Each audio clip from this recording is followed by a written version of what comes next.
আসসালামু আলাইকুম এভরিওয়ান। আজকে আমরা সবাই মিলে যাচ্ছি আমার দিদির শ্বশুর বাড়ি। আর কেন যাচ্ছি সেটা তোমরা পুরো ভিডিওটা দেখলেই বুঝতে পারবে। তারপর আমরা সবাই মিলে রেডি হয়ে বেরিয়ে পড়ি। কিছুক্ষণ পর আমরা চলে আসি নবাহাট বাস স্ট্যান্ডে, কারণ এখানে মারা কিছু কেনাকাটা করছিল আর বুনু এদিকে এনেছিল একটা পপকর্ন, সেটাই আমরা এখন বসে বসে খাচ্ছি। তো আমাদের কেনাকাটা হয়ে গেলে কিছুক্ষণ পর আমরা চলে আসি আর এসেই নিয়ে নিয়েছিলাম আমাদের এই গুবলু পুচকু মাটাকে।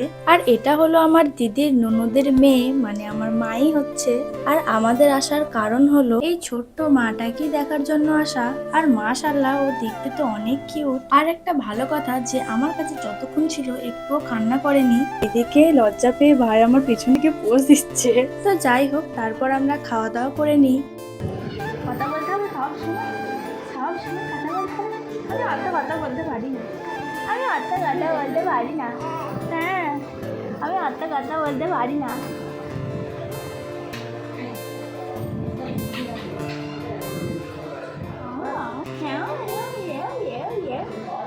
কেমনি করে কান্না করো তো, কেমনি করে কান্না করো,